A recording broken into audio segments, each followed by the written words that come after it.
Hello everyone. I hope you're all doing great. Have you ever wondered, what if one of the most feared monsters in history was actually one of its greatest tragedies? When you hear the name Medusa, what comes to your mind? A terrifying woman with snakes for hair, eyes that could turn anyone into stone, a monster defeated by the hero Perseus. But what if that's only half the story? What if Medusa wasn't born a monster? What if her story has been misunderstood for more than 2,000 years? Today, we're traveling back to the world of ancient Greece to uncover the truth hidden beneath one of mythology's most famous legends. We'll separate myth from later interpretations, explore what the oldest sources actually say, and discover why Medusa remains one of the most debated figures in Greek mythology. So, if you enjoy stories that blend history, mythology, and mystery, make sure you're comfortable, because this is not just the story of a monster. It's the story of a woman whose fate changed forever. Let's begin.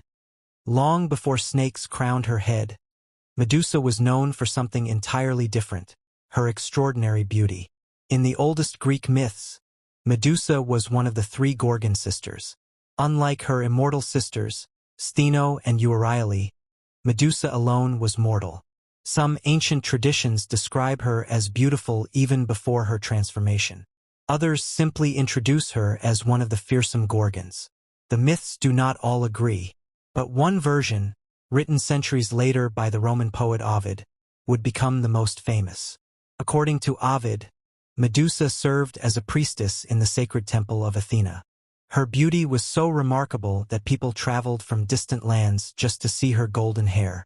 It was this beauty that caught the attention of the sea god Poseidon. One day, Poseidon entered Athena's temple. Ancient accounts differ on what happened next. Ovid writes that Poseidon forced himself upon Medusa inside Athena's sacred sanctuary, violating both Medusa and the holiness of the temple. Athena, goddess of wisdom and protector of sacred places, did not punish Poseidon. Instead, Medusa bore the consequences. Her flowing hair became a nest of living serpents. Her once beautiful face became so terrifying that anyone who looked directly into her eyes instantly turned to stone. Whether this was a punishment, a curse, or a transformation meant to protect her has been debated for centuries. But from that day onward, Medusa was feared across Greece. Exiled from the world of humans, Medusa lived in isolation.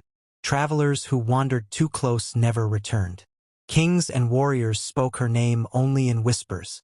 Her island became a place where courage and death walked side by side. Yet behind the terrifying appearance remained the memory of the woman she had once been. Was she truly evil, or simply abandoned by both gods and men?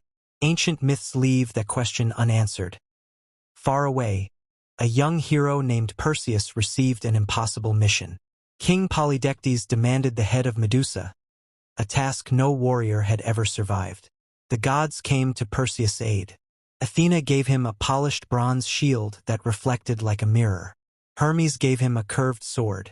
Other divine gifts included winged sandals, a magical pouch, and the helmet of invisibility. Together, they gave Perseus a chance against the impossible. Guided by the gods, Perseus reached the sleeping Gorgons. He never looked directly at Medusa. Instead, he watched her reflection in Athena's shining shield. With one precise strike, he severed Medusa's head. But death did not end her story. From her blood sprang two extraordinary beings: the winged horse Pegasus and the warrior Chrysaor. Ancient myths explain that they were the children of Poseidon, born at the moment Medusa died. Even in death, she gave birth to legends. Medusa's severed head retained its terrifying power. Perseus used it to defeat enemies who threatened him. Later, he presented the head to Athena. The goddess placed it upon her shield, known as the Aegis. From then on, Medusa's face became a symbol not only of fear, but also of divine protection. Across ancient Greece, her image appeared on temples, shields, armor, and coins, believed to ward off evil. The monster had become a guardian. So, who was Medusa? A ruthless monster? A cursed priestess?